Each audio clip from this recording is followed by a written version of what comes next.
Saya backgroundnya profesional ya, yang kemudian membangun bisnis secara paralel. Bisnis saya sekarang adalah produsen food seasoning, perusahaan R&D, dan juga franchisor restoran Amazi. Nah, memang saya membangun bisnis ini dari nol ya, dari benar-benar modal minimal banget. Kayak McFood itu, produsen food ini saya modal benar-benar dari kecil, dari 17 juta gitu kan. Terus Amazi malah modalnya lebih kecil lagi. Mulai dari 10 juta mulai waktu dari itu berdua, gerobak. dari gerobak gitu ya. Sampai pertumbuhannya cepat sekali gitu kan. Ya. Nah, ini terkait dengan properti. Karena memang topik kita di sini properti gitu ya. Sekarang ada berapa jumlah propertinya? Berapa unit?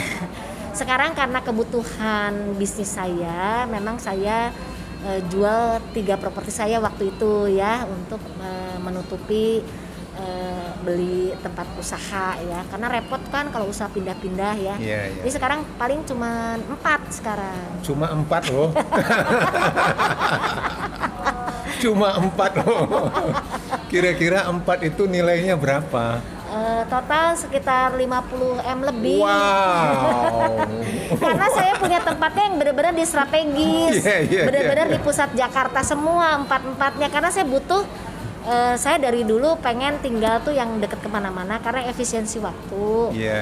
Terus perusahaan juga kan penting berada di tempat yang gampang dijangkau sama klien kita. Gitu. Jadi memang saya memilih tempat-tempat yang benar-benar memang apa ya, dulu Pak Haidir bilang kenapa beli properti yang mahal-mahal, ya saya butuh untuk kepentingan kelancaran waktu dan lokasi yang strategis. Jadi kayak kantor saya itu di Duren Tiga Raya ya. Itu sangat aksesnya strategis banget ke ke tol Pancoran, terus ke rumah juga nggak begitu jauh. Ya, rumah saya di Kebaran Baru ya, karena saya suka rumah tuh deket kemana-mana gitu. Dari karena apa, menurut saya kalau deket kemana-mana tuh hemat waktu. Kadang kalau anak lagi masih kecil tuh bisa makan siang bareng anak, jemput sekolah dulu, ngambil rapot dulu gitu. Jadi semua orang mau kayak gitu, tapi persoalan setiap saya misalnya dapat bonus atau dapat apa tuh saya tabungnya pakai, atau gaji juga walaupun kecil saya sisihkan pakai emas. Even dari pertama saya kerja loh. Dari gitu pertama kerja yang masih belum punya anak tuh saya udah nabung buat haji, nabung buat emas itu gitu. Dalam kan ada logam mulia kecil loh, itu tuh saya tabung terus. Nanti setiap beli properti tuh biasanya dari situ. Gitu. Dari tabungan itu dicairkan, dijual, dibelikan properti. Iya, dulu kan rumah saya pertama memang di Bintaro ya. Waktu itu karena untuk kebutuhan tempat tinggal memang dibantu orang tua, nyicil ke orang tua saya gitu. Jadi orang tua yang beliin cash, saya nyicil ke orang tua tanpa bunga. Enak banget loh kalau punya orang tua kayak gitu ya. Punya orang tua dibeliin dulu, kemudian kita nyicil ke orang tua. Tapi saya tanggung jawab loh. Ya, kalau orang lain anak manja ya. Kalau saya bukan anak manja. Itu namanya KPR suka-suka. Ya, jadi kan atas penghasilan suami sama saya gitu kan. Jadi kita kan bukan saya tuh paling nggak mau juga ngeberatin orang tua, karena bapak saya selalu bilang, kamu kalau jadi anak harus lebih baik dari orang tuanya gitu kan. Kalau saya lebih buruk kan saya nggak mau juga gitu kan.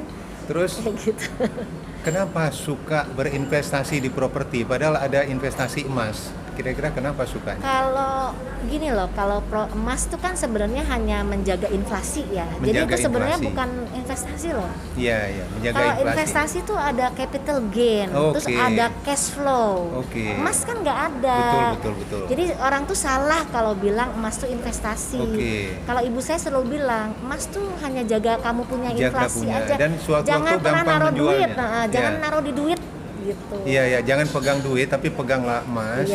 Baik. Yang sewaktu-waktu kita kalau perlu juga gampang, tapi dia menjaga inflasi. Gitu kan? Karena di negara kayak kita ini inflasi luar biasa. Gitu. Lalu sewaktu membeli properti dari yang pertama tadi dari orang tua, menyicil ke orang tua.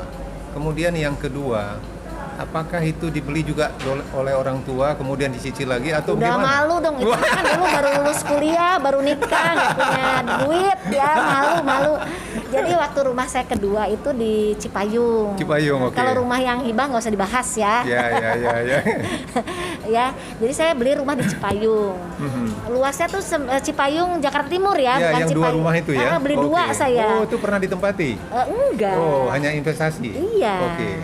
Nggak pernah ditempatin, tapi saya tuh milih itu kecil, rumahnya 90 meter persegi. Iya. Tapi saya tuh milih bener-bener pakai hati. Oke. Jadi saya tuh suka daerah situ, Oke. Lingkungan tetangganya. Iya. Kalau saya tinggal kan yang di Ciomas Kebaran Baru, Iya, dari iya. Bintaro saya pindah ke Kebaran Baru. Saya nggak pindah-pindah tuh di situ 15 tahun. Nah, Cipayung itu saya waktu kerja tahun 2000 kalau nggak salah. Kan saya mulai kerja 91 ya. Iya. Terus punya rumah 94 ya, pas 93. Iya. Terus kan nyicil lama juga itu. Nyicil juga ya? Ke orang tua lama juga kan. Oh, itu nyicil ke orang tua yang ya, itu? Enggak, yang di Cipayung enggak, saya cash. Oke, Jadi cash? cash. Luar biasa. Enggak, itu satu tanah 90 tuh pertama 60 juta. Oh, oke, ya. Itu beli 60 juta. Terus saya tabung lagi, ngebangunnya kalau nggak salah 100 apa 90 gitu, 100 Oh, jadi juta. beli tanah dulu. 60 juta murah 60 banget juta, ya. setelah lunas baru Nggak lunas kan, lunas langsung cash. lunas langsung cash 60 juta. Lalu bertahap nanti ada duit lagi baru dibangun rumahnya gitu. Iya, terus Oke. begitu dibangun disewain langsung, nggak pernah Oh, kosong. disewain langsung setelah itu. Iya. Oke. Terus yang rumah kedua saya karena senang lingkungannya ya, saya beli di situ aja karena ada saudara yang bisa ngurus. Iya, Kalau iya. yang nyewa, ngebersihin, bocor gitu kan. Saya beli lagi satu lagi, waktu itu udah naik harganya kalau nggak salah, Tanah Jagi saya beli.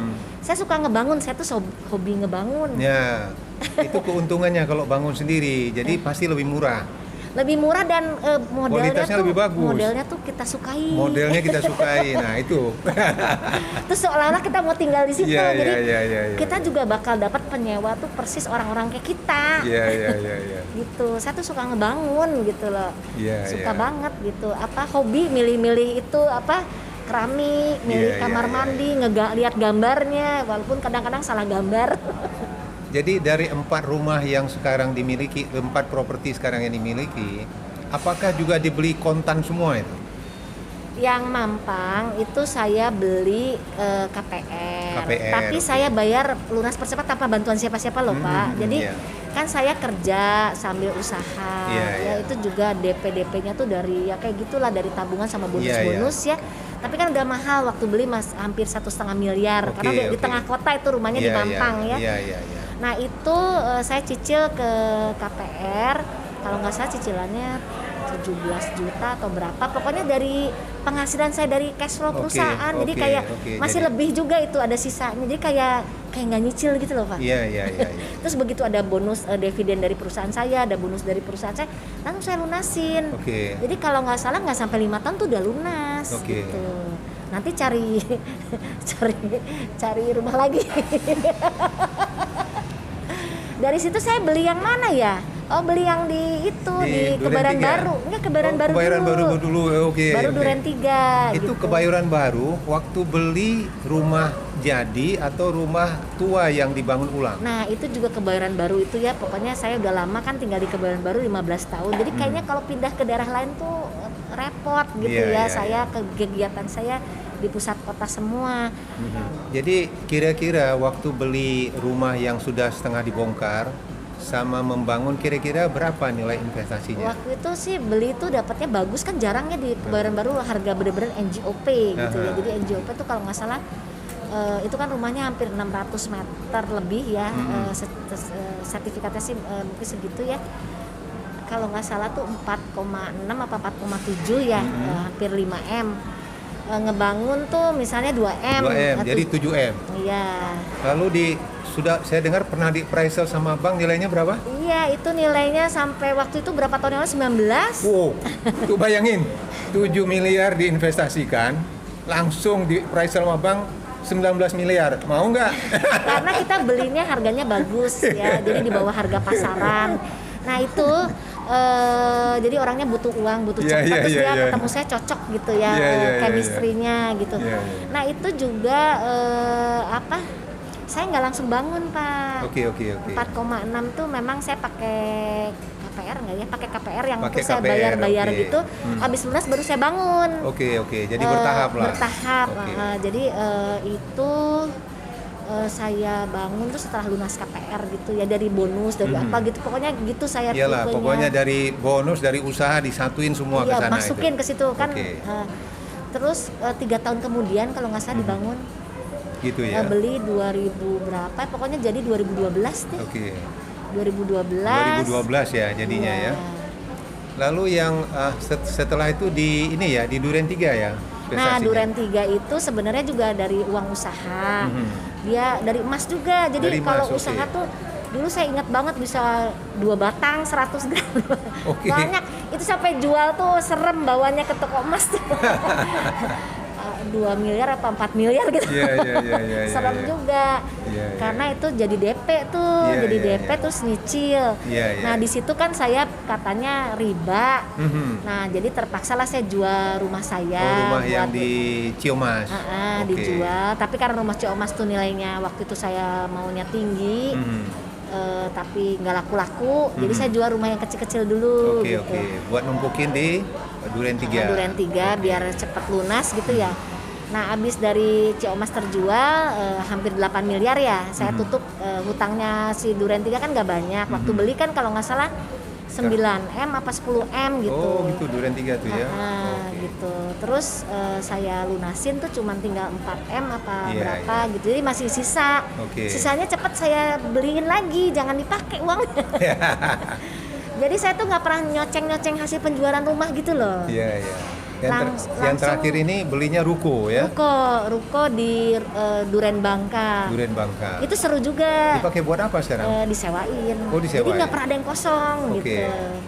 Disewain itu kebetulan kan waktu itu saya lagi pakai buat usaha apa uangnya buat usaha apa gitu. Jadi uang saya tuh kurang waktu mau beli tuh. Oke. Kurang berapa ratus gitu ya. Orangnya mau dicicil loh. Oh, mantap. 6 bulan kemudian. Jadi cash bertahap dari pemilik. Iya, Cash bertahap jadi dari pemilik. ternyata tuh kalau orang lihat kita serius, kita mukanya baik gitu kali ya. Iya. Rezekinya kita tuh dapat harga NJOP itu saya. Iya. Harga NJOP itu si ruko udah gitu boleh bayar 2 kali lagi. Sip, mantap. Gitu. Jadi itu sudah keempat properti. Sekarang minum dulu dong biar santai. itu Minum dulu. kalau nggak salah uangnya buat KDU dulu tuh. Ya. Waktu saya nggak enak ke Pak Hidir kan. Rahasia lo, ada KDU, rahasia lo. Jadi saya kurang berapa ratus gitu kan, nggak itu apa kurang 800 banyak ya, Iya. 800. Jadi secara garis besar kelihatannya Bu Yanti ini berinvestasi di properti itu secara bertahap, diawali dengan menambungnya di emas.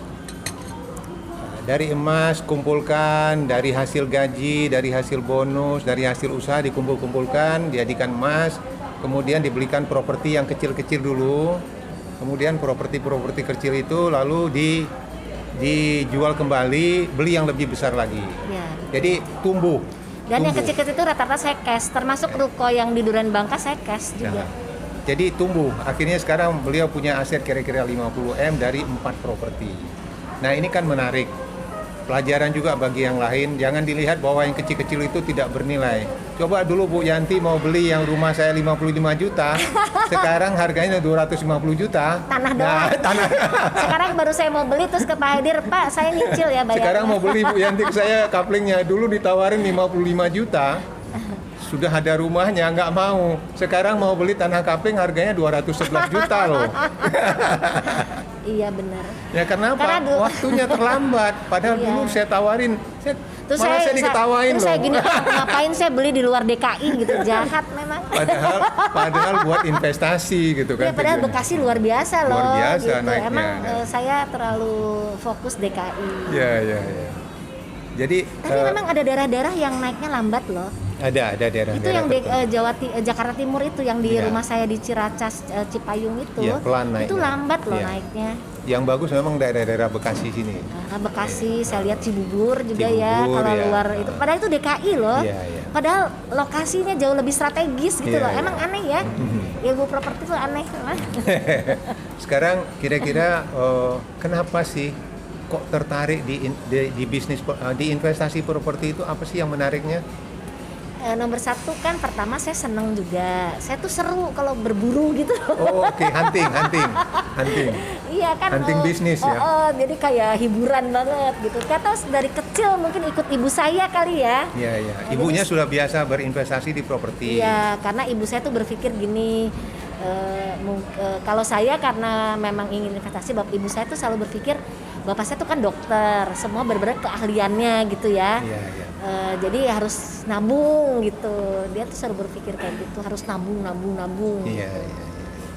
Tapi memang dan nenek moyang kita kan kayak gitu juga. Iya, jadi bisnis properti itu adalah bisnis sepanjang masa. Iya, dari nenek saya. moyang kita sampai mungkin kiamat ya. Masih juga orang berburu properti. Ya uyut saya tuh propertinya banyak banget. Kan dari sampai uyutnya kayak loh. nggak 7 turunan Iya. nggak habis di Jadi Tasik gitu. ini juga perlu disadari oleh masyarakat yang saat ini kelihatannya properti itu sangat dihindari karena nggak tahu apa alasannya masyarakat. Tapi lihatlah yang kenyataan apa Ya, yang di uyut di saya lapangan tuh ya ini. bayangin ya, suaminya ninggal muda. Dia punya anak 6 kalau nggak salah ya. Dan dia tuh nyekolahin anaknya ke Bandung karena kalau nggak salah SMA kan nggak ada di Tasik. Oke. Dia tuh propertinya banyak banget loh di Tasik. Luar biasa ya. Sampai diwarisin ke cucu-cucu. Iya. Saking banyaknya. Iya. Nah, sekarang dari kesimpulannya ketertarikan di properti tadi karena apa? Memang dari orang tua, dari nenek-nenek memang sudah suka atau ada sesuatu yang signifikan yang dilihat saat ini gitu. Kalau saya mungkin karena dari lingkungan keluarga ya, tapi di lingkungan keluarga jangan salah loh. Nah, uyut saya kayak gitu bukan berarti anak-anaknya kayak gitu persis loh. Jadi Iya. anak-anak juga nggak langsung belajar dari orang tua tuh persis.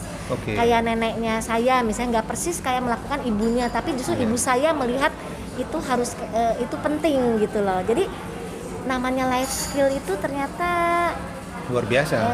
iya tergantung kita menerimanya sebagai hikmah apa enggak Iya, kali ya. iya. Jadi seperti itu ya, mungkin gak semua orang tuh merasa penting, walaupun orang tua kadang ngajarinnya sama loh ke anak-anak Iya. tuh kayak gitu.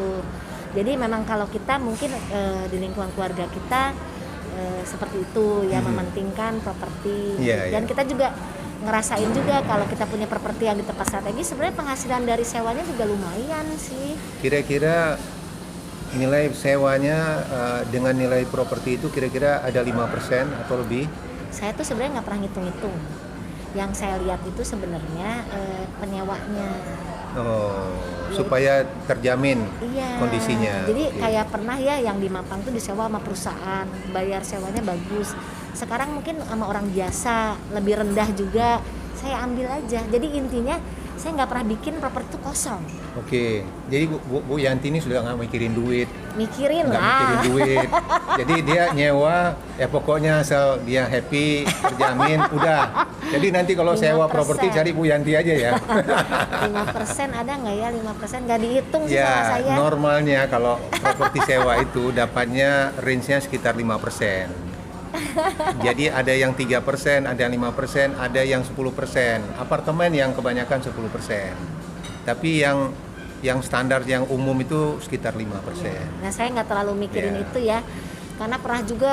Tapi saya selalu milih kayak ke corporate, suka nilainya lebih tinggi. Oh iya, corporate memang bisa. Yang di lebih tinggi. Ciamas tuh rumah kecil yang sewa perusahaan loh, jadi Iya. nah harganya bagus gitu. Ya dulu kayak saya sewa restoran Balado tuh 10% tuh dari nilainya kira-kira. Iya. Terus Lalu? itu kali apa ya tadi ya?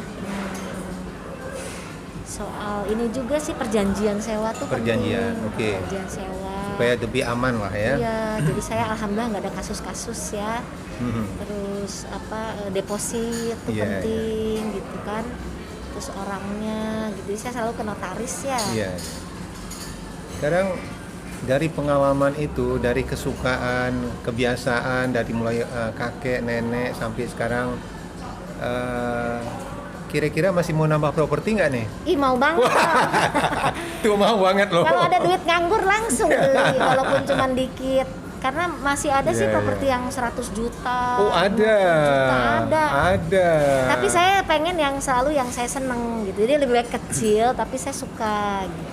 Jadi sebenarnya kalau dari guru saya belajar properti itu jangan beli karena kita senang, Jangan ya. bukan beli fisik, tapi kita beli ini investasinya menyenangkan nggak?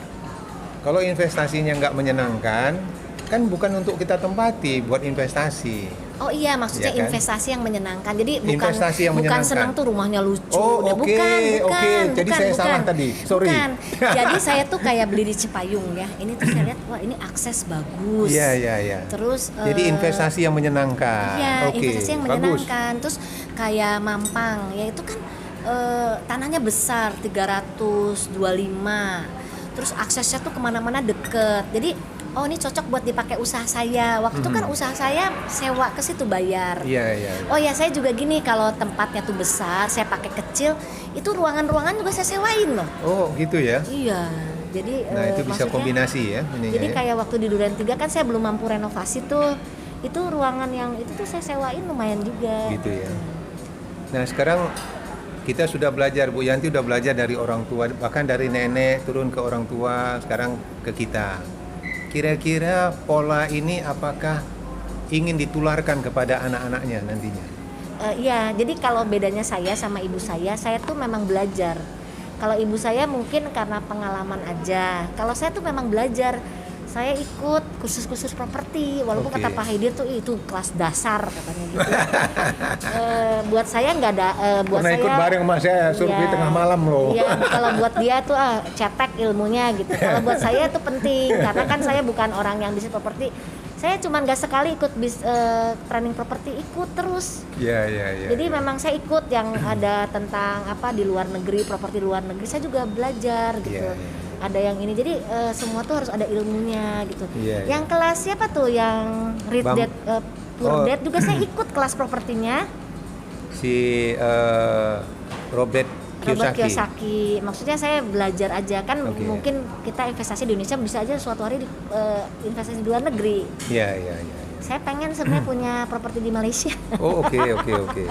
Gitu. Nanti bisa saya sedikit punya pengetahuan, nanti saya bisa sharingkan Iya, gitu tapi ya. sekarang di Indonesia dulu aja kan. Iya, iya, iya, iya. Karena saya pelajari ternyata di negara gini, di negara gini gitu. Tapi saya sementara masih fokus di Indonesia aja. Oke, sekarang terkait dengan ke anak ditularkan ilmunya, sekarang yang bagaimana yang ditularkan ilmunya? Jadi saya ke anak juga sama. Jadi pas beli tuh saya cerita apa yang harus dinilai, kan ada checklist loh penilaian properti itu. Aha. Jadi bukan beli karena kita seneng tadi karena modelnya. Kalau orang kan beli Lihat modelnya model, seneng ya. apa. Saya emang ngitung NJOP-nya berapa, ininya berapa gitu. Setara nggak nilainya dengan gap-nya gitu Iya, kan. iya, Jadi iya. saya nggak beli fasilitas yang dijual itu kan. Iya, iya. Saya beli jadi saya seringnya beli properti yang second hand. Oke. Karena saya melihat capital gain-nya, future capital gain-nya tuh bagus. Iya, Jadi iya, itu dari belajar itu, dari checklistnya, hitung-hitungan kasar gitu loh. Jadi apa sih dari ininya. Terus nomor 1 juga lingkungannya nggak boleh banjir. Iya, iya. Terus nggak boleh apa. Adalah dari checklist properti itu ya nggak boleh Iya, deket iya. deket apa gitu kan. Nah saya ikutin itu gitu. Iya, iya. Nah anak itu juga saya suka ajak ngobrol kayak gitu. Jadi anak saya juga udah mikir nih, yang lagi kerja tuh nabung. Ya kemudian dia kerja di luar negeri kan. Nanti dia mikir mau beli di Belanda. Tapi saya bilang beli aja di Indonesia buat kamu tabungan. Iya, iya, iya. Kayak gitu. Kira-kira kalau lihat dari kondisi putra-putrinya sekarang, putri ya, bukan putra, belum ada putra ya. Kira-kira bagaimana mereka ke depan itu? Apakah mereka punya daya juang seperti yang orang tuanya alami gitu? Jadi kalau anak saya tuh dari kecil ya Pak ya suruh dagang ke kelas 3 SD. Oke, sering dagang. Disuruh dagang, tapi kan nggak semua orang suka dagang. Iya, iya. Nah, ini terkait dengan properti masih ya, karena topik kita mengenai properti. Apakah Bu Yanti nantinya properti ini, andai kata Bu Yanti sudah nggak aktif di dalam wirausaha, apakah mau diberikan begitu saja kepada anak-anak atau polanya diberikan dengan cara mendidik seperti orang tua ke ibu tadinya? Ya menurut saya anak-anak tuh harus menghargai uang dan Harus menghargai uang. Jadi saya nggak tidak diberikan begitu saja. ya, dan ya?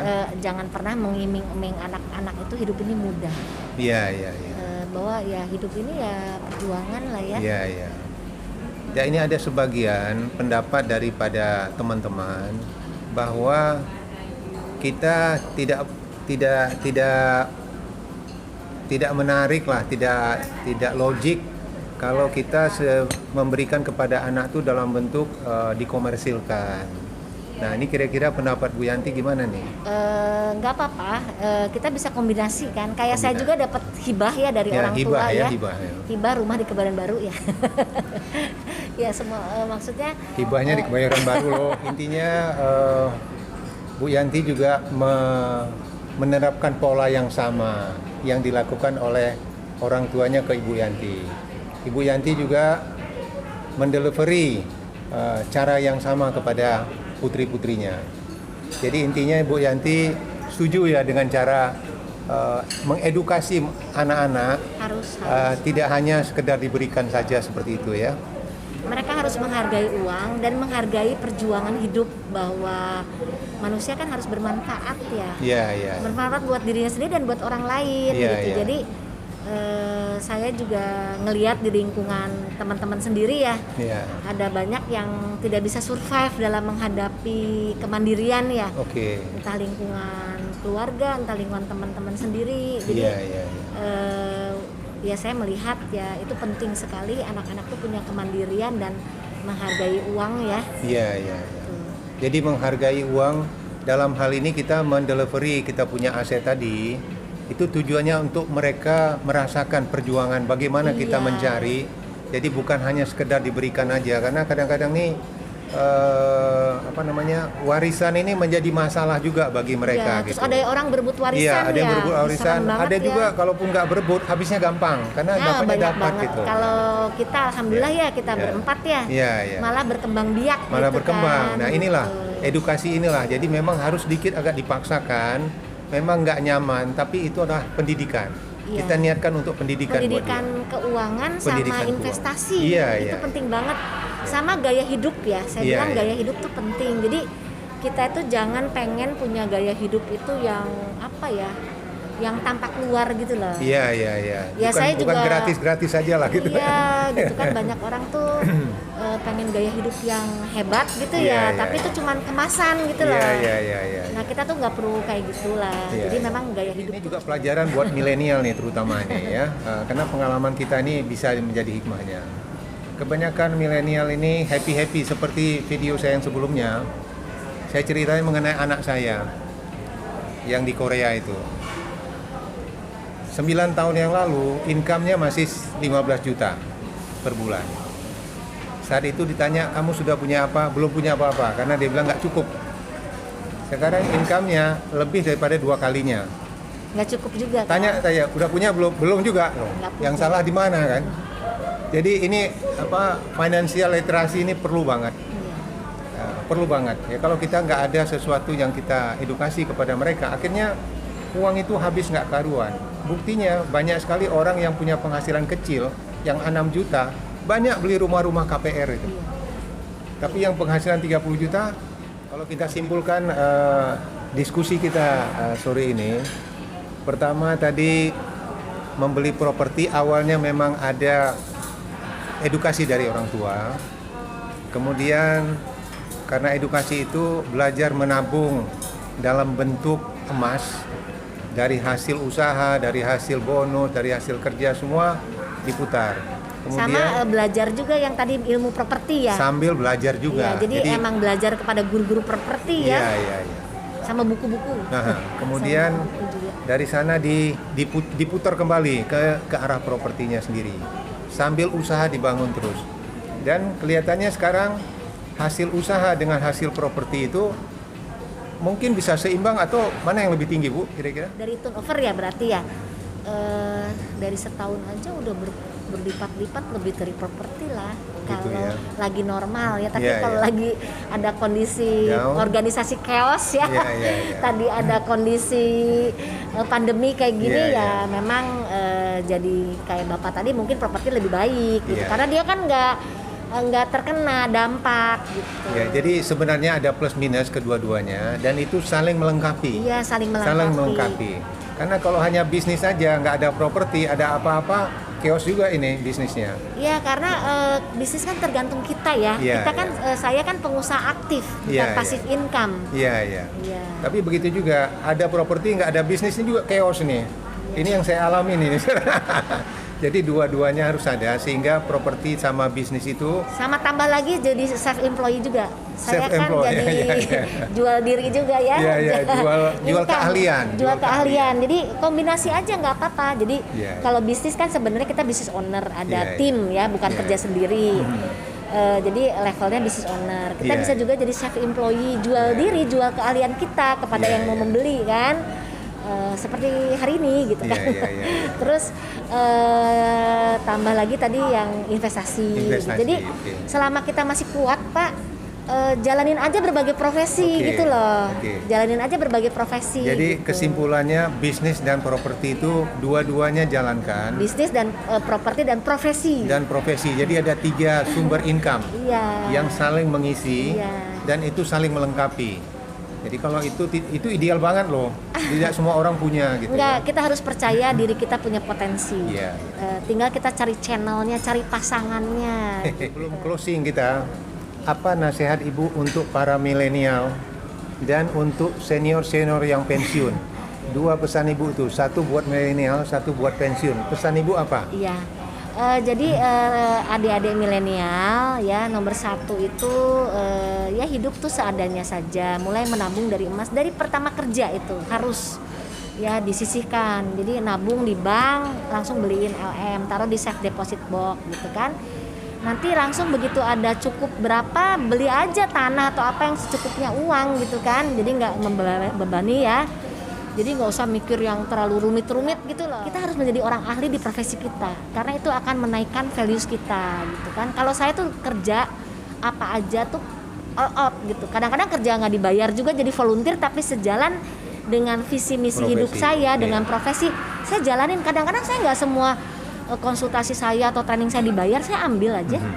Nggak masalah, karena itu akan menguatkan jaringan kita. Nah orang tuh sering lupa ya bangun jaringan, bangun nama baik, bangun keahlian, itu investasi kepada diri kita, itu penting banget. Terus yang buat yang pensiun Untuk ya, yang senior-senior yang menjelang pensiun, ini iya, kira-kira setiap saya keluar kerja kan dapat uang pensiun tuh Pak. Iya, Setiap iya. keluar kerja yang dicairkan jam sostek sama Iya, iya. uang pensiun tuh, nah itu selalu saya masukin jadi properti atau emas, itu juga Oke. termasuk tuh. Jadi jangan ke investasi bodong ya. Oh iya, hati-hati juga kan banyak MPP itu programnya tuh pelatihan wirausaha ya, termasuk saya juga mengajar. Saya bilang ke mereka, kalau nggak punya minat wirausaha jangan ambil investasi yang nggak dimengerti, jangan jadi pengusaha juga, nggak usah nyoba-nyoba.